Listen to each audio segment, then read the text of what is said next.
भविष्य की दुनिया।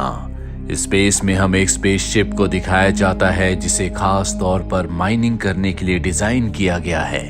ये 4 साल 2 महीने में अपनी मंजिल तक पहुंच जाएगा। इसमें जितने भी लोग होते हैं वो सब के सब क्रायो स्लीप में है।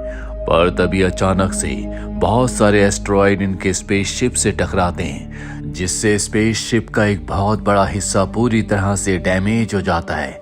इसमें जितने भी पॉड्स होते हैं जिसके अंदर इंसान गहरी नींद में है, वो अपने आप ही लॉन्च हो जाते हैं। दरअसल एआई सिस्टम को पता चल चुका होता है कि जल्द ही पूरा स्पेसशिप ब्लास्ट होने वाला है, इसीलिए वो सभी पॉड्स को पास ही के एक प्लेनेट की तरफ लॉन्च कर देता है। एक पॉड के अंदर एंडी नाम का एक आदमी भी है, और अब जितने भी पॉड्स होते हैं जब वो उस प्लेनेट के एटमॉस्फेयर में पहुंचते हैं तो पॉड्स अपने आप ही ब्लास्ट होना शुरू हो जाते हैं। पर किसी तरह से एंडी बच जाता है। उसका पॉड एक जगह क्रैश हो जाता है। उसकी हालत बहुत ज्यादा खराब है। उसे कुछ समझ नहीं आता कि उसके साथ क्या हुआ, क्योंकि पिछले कई सालों से वो गहरी नींद में था। उसे अपने परिवार के विजन्स आ रहे होते हैं। पर जल्दी एंडी अपने आप को संभालता है और वो उस पॉड से बाहर निकलता है, जिसके बाद वो देखता है कि उनका स्पेसशिप इसी प्लेनेट पर क्रैश हो गया। उसे पता चल जाता है कि ये वो प्लेनेट नहीं है जहां के लिए वो निकले थे। अब वो उस तरफ बढ़ चलता है जहां पर इनका स्पेसशिप क्रैश हुआ है। जल्दी ये उस जगह पहुंच जाता है जहां पर उसे एक पॉड दिखता है, लेकिन उसके अंदर जो उसका साथी था उसकी मृत्यु हो चुकी है। वो उसका ऑक्सीजन टैंक लेना चाहता है, लेकिन वो भी पूरी तरह से डैमेज हो गया है। यहाँ पर खून के निशानों के साथ साथ किसी के पंजों के निशान भी होते हैं। हो सकता है कि इस प्लेनेट पर कोई खूंखार जानवर हो। अब वो आगे बढ़ता है जहां पर उसे कुछ लाइट्स दिखती हैं। वो समझ जाता है कि यहाँ कोई ना कोई इंसान है। तभी उसका एक साथी वहां पर आता है जिसका नाम ड्विन है। एंडी की तरह इसकी भी जान बच गई। ड्विन कहता है कि स्पेसशिप से मैंने कुछ जरूरी सामान को इकट्ठा करके ये सब कुछ बनाया है। क्रैश होने से पहले मैंने नेविगेशन को देखा था, जिससे मुझे पता चला कि कंपनी ने फ्यूल बचाने के चलते एक शॉर्टकट लिया जो कि एस्टेरॉयड का रूट था, और इसी वजह से हमारा एक्सीडेंट हुआ। लेकिन मैंने ये इक्विपमेंट बनाया है जिससे हम अर्थ पर मैसेज भेज सकते हैं, जिस मैसेज को वहां पहुंचने में 8 महीने लगेंगे। और अगर उन्होंने हमारे लिए कोई रेस्क्यू टीम भेजी तो उन्हें यहाँ तक पहुंचने में पूरे 2 साल लगेंगे। यानी कि 2 साल 8 महीनों तक हमें यहाँ पर सरवाइव करना होगा, और ये बहुत लंबा अरसा है। इसीलिए एंडी डर जाता। वो कहता है कि इतना लंबा अरसा हम यहाँ पर बिना ऑक्सीजन के नहीं रह सकते। ड्वेन बताता है कि स्पेसशिप का जो पिछला हिस्सा है वो अब भी ठीक है, जहाँ पर खाने की बहुत बड़ी सप्लाई भी है। गलती से एंडी के पैर से मशीन का प्लग निकल जाता है, और जब वो उस प्लग को लगा रहा होता है तभी एक बहुत बड़ा क्रिएचर ड्वेन को वहां से उठाकर ले जाता है। जब एंडी ऊपर देखता है तो वहां पर कोई नहीं होता। उसे कुछ पता नहीं चलता कि ड्वेन कहां पर गया। वो उसकी गन उठाता है, और जिस तरह से उसे ड्वेन ने अर्थ पर मैसेज भेजने के लिए कहा था वो अर्थ पर मैसेज भेज देता है। और अब वो स्पेसशिप के दूसरे हिस्से की तरफ बढ़ना शुरू कर देता है, क्योंकि जब तक वो वहां नहीं पहुंचेगा वो अपनी जान नहीं बचा सकता।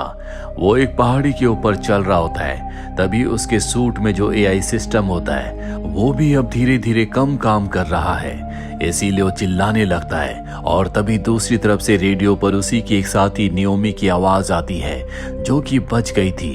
वो उसे अपना लोकेशन भेजती है जो उससे कई मील की दूरी पर है। लेकिन एंडी के सूट में इतनी ऑक्सीजन नहीं है कि सबसे पहले वो नियोमी के पास जाए, और उसके बाद स्पेसशिप के दूसरे हिस्से के पास जहां पर ऑक्सीजन है, खाने की सप्लाई है। इसीलिए वो नियोमी को मना कर देता है। नियोमी कहती है कि तुम ऑक्सीजन की चिंता मत करो, मेरे पॉड में बहुत ऑक्सीजन है, इससे हम दोनों के दोनों स्पेसशिप के दूसरे हिस्से तक पहुंच सकते हैं। एंडी उसकी बात मान जाता है, और अब उसके एआई के मना करने के बावजूद भी वो नियोमी की ओर चलना शुरू कर देता है। चलते चलते रात हो जाती है। वो अपने सूट से पास के पूरे एरिया को स्कैन करने के लिए कहता है, लेकिन उसका सूट ये नहीं कर पाता। इसीलिए उसे अपनी रफ्तार कम करनी पड़ती है, और तभी उसे एहसास होता है कि उसके आसपास से कोई गुजरा है। इसीलिए वो रुक जाता है। और एंडी को ये भी लगता है कि ये उसका एक इल्यूजन है। जिस तरह से बार बार उसे अपने परिवार के विजन्स आते हैं, उसी तरह से उसे अब इल्यूजन हो रहा है कि उसके आसपास कोई है। अब जब वो आगे बढ़ रहा होता है तभी जमीन पर उसे छोटे से होल्स दिखते हैं। उन होल्स का पीछा करते हुए जब वो आगे जाता है तो वहां पर एक बहुत बड़ा होल होता है जिसके अंदर एक जाला बना हुआ है। वो समझ जाता है कि इस प्लेनेट पर कोई क्रिएचर है जो कि बहुत ही विशाल और खतरनाक है, इसीलिए वो जल्दी से इस जगह से निकल जाता है और उसे अब उस क्रिएचर के गुर्राने की आवाज आ रही होती है, इसीलिए वो अपनी लाइट्स बंद करके छुप जाता है।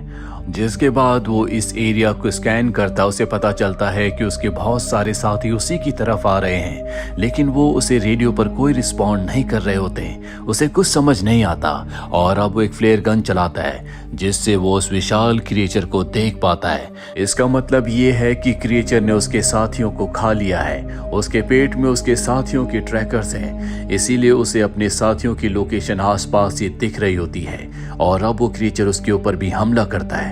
एंडी अपनी जान बचाने के लिए भागता है और वो जमीन में बनी दरारों के अंदर गिर जाता है। क्रिएचर अब भी उसका पीछा कर रहा होता है। वो अपनी जान बचाने के लिए भागता और चट्टान से नीचे गिर जाता है जिससे उसका सूट एक जगह से लीक हो जाता है। वो अपने सूट को किसी तरह से फिक्स करता है। उसे समझ में आ चुका है कि रोशनी में क्रिएचर उसे बहुत अच्छे से देख सकता है और तभी उसके साथी ड्वेन का उसे रेडियो पर कॉल आता है, वही जिसे क्रिएचर अपने साथ उठाकर ले गया था। वो बताता है कि मैं इस क्रिएचर से लड़ रहा हूँ, तुम्हें मेरी मदद करनी होगी। लेकिन एंडी बहुत ज्यादा थका हुआ होता है, इसीलिए वो दोबारा पहाड़ी पर नहीं चढ़ सकता। पर तभी नियोमी रेडियो से दूसरी तरफ से उसे कहती है कि तुम्हें ये करना होगा। अगर हम अपने साथी ड्वेन को बचा पाए तो हमारे सर्वाइवल के चांसेस और भी ज्यादा होंगे। नियोमी की बात सुनकर वो ड्वेन को बचाने के लिए पहाड़ी के ऊपर जाता है, जहां पर वो देखता है कि ड्वेन दो क्रिएचर से घिरा हुआ है। वो फ्लेयर गन से लगातार उनके ऊपर हमला कर रहा है और अब एंडी भी वहां पर पहुंच जाता है, जिसे देखकर ड्वेन डिस्ट्रैक्ट हो जाता है और तभी एक क्रिएचर उसे मार देता है। और अब इन खतरनाक क्रिएचर्स ने यहाँ पर एंडी को देख लिया है, इसीलिए वो उसे मारने के लिए उसकी तरफ बढ़ते हैं। लेकिन तभी नियोमी अपने एआई सिस्टम से आसपास के सभी पॉड्स की लाइट्स को ऑन कर देती है। लाइट्स जैसे ही ऑन होती है, क्रिएचर्स उन पॉड्स की तरफ बढ़ते हैं और यहाँ से एंडी भागने में कामयाब हो जाता है। एंडी एक अजीब सी जगह पहुंच जाता है जो कि बहुत ही खूबसूरत होती है। यहाँ पर बहुत सारे जुगनू भी होते हैं जो उसके सूट के ऊपर बैठना शुरू कर देते हैं। शुरू में एंडी को ये बहुत अच्छा लगता है, पर जल्दी उसे समझ में आ जाता है कि ये जुगनू उसके सूट को डैमेज कर रहे हैं। दरअसल वो सूट के अंदर घुसकर उसे मारना चाहते हैं, इसीलिए वो उन जुगनुओं को अपने ऊपर से हटाकर यहाँ से भागता है। लेकिन तभी जमीन के नीचे से एक मॉन्स्टर उसे पकड़ लेता है जो उसे धीरे धीरे अपने मुंह के अंदर निगलना शुरू कर देता है। इससे एंडी का हार्ट बंद होना शुरू हो जाता है। ये बात उसके सूट के एआई सिस्टम को पता चल जाती है, इसीलिए सूट उसे एक इलेक्ट्रिक शॉक देता है, जो शॉक उस क्रिएचर को भी लगता है, जिस वजह से वो उसे अपने मुंह से निकाल कर फेंक देता है। पर एक बार फिर से वही क्रिएचर उसका पीछा करता है। एंडी अपनी जान बचाने के लिए भागकर एक गुफा के अंदर चला जाता है, लेकिन एंडी की किस्मत एक बार फिर से उसका साथ नहीं देती। ये गुफा उन्हीं जुगनुओं की थी जो उसके सूट को डैमेज करके उसके अंदर जाकर उसे मारना चाहते हैं। इसीलिए एंडी यहाँ से बाहर निकल जाता है, जिसके बाद उसका सूट का जो एआई सिस्टम होता है उसे बताता है कि उसके सूट की ऑक्सीजन बहुत जल्दी खत्म होने वाली है। उसे स्पेसशिप के उस दूसरे हिस्से तक जाना चाहिए। अगर वो अपनी साथी को बचाने के लिए गया तो उसकी मृत्यु हो जाएगी। ये बात वो अपने साथी नियोमी को बताता है। नियोमी कहती है ठीक है, तुम यहाँ से स्पेसशिप की तरफ चले जाओ। लेकिन उसे पता है कि अगर वो नियोमी तक नहीं गया तो उसकी मृत्यु निश्चित है। दरअसल वो अपने पॉड से बाहर नहीं निकल पा रही होती, इसीलिए वो अपनी जान की परवाह नहीं करता और उस तरफ बढ़ चलता है जहाँ पर नियोमी का पॉड है। जल्दी वो उस पॉड तक पहुंच जाता है। नियोमी अपने पॉड का दरवाजा खोल देती है। वो पॉड के अंदर जाता और देखता है कि नियोमी का पैर वहां पर फंसा हुआ है। वो टूल्स की मदद से नियोमी के पैर को वहां से बाहर निकालता है। वो बहुत ज्यादा थक चुका है, इसीलिए यहाँ पर कुछ देर रेस्ट करते हैं और अब ये तय करते हैं कि ये स्पेसशिप के दूसरे हिस्से तक जल्दी पहुंच जाएंगे, क्योंकि वहीं पर इनकी जान बच सकती है। लेकिन बाहर चारों तरफ खतरा है, क्योंकि क्रिएचर्स इनका इंतजार कर रहे हैं। जब ये बाहर निकलते हैं तो क्रिएचर्स इनका पीछा करना शुरू कर देते हैं, लेकिन ये भागते हुए स्पेसशिप के दूसरे हिस्से तक पहुंच जाते हैं। पर जब ये उसके अंदर जाते हैं तो इनसे डोर बंद नहीं होता। सामने से बहुत सारे क्रिएचर्स इन्हीं की तरफ आ रहे होते हैं। ये दोनों के दोनों अब समझ चुके हैं कि इनकी जिंदगी का अंत आ चुका है। लेकिन तभी नियोमी किसी तरह से स्पेसशिप के डोर को बंद करने में कामयाब हो जाती है। अंदर भरपूर मात्रा में ऑक्सीजन होती है। यहाँ पर ये कई महीनों तक सरवाइव कर सकते हैं। लेकिन इन्हें पता चलता है कि अंदर भी क्रिएचर्स हैं जो अब इनका पीछा करना शुरू कर देता है। ये एक जगह के दरवाजे को पूरी तरह से सील कर देते हैं। बाहर से क्रिएचर अंदर आने की कोशिश कर रहा होता है।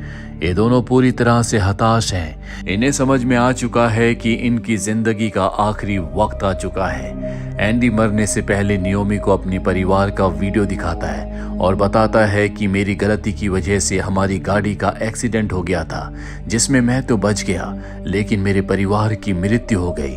दरअसल एंडी के दिल में आज भी वो गिल्ट होता है। नियोमी कहती है कि तुम एक अच्छे इंसान हो, तुमने मेरी जान बचाई है। अगर तुम अच्छे इंसान नहीं होते तो तुम कभी मेरी जान बचाने के लिए नहीं आते। अतीत में जो कुछ हुआ वो एक हादसा था। ये दोनों बहुत इमोशनल हो जाते हैं, इसीलिए एक दूसरे के गले से लग जाते हैं। वो क्रिएचर भी दरवाजा तोड़कर अंदर आ जाता है। तभी नियोमी देखती है कि एंडी के सूट में अब भी कुछ जुगनू है जो कि उसी के सूट के साथ चिपके हुए थे।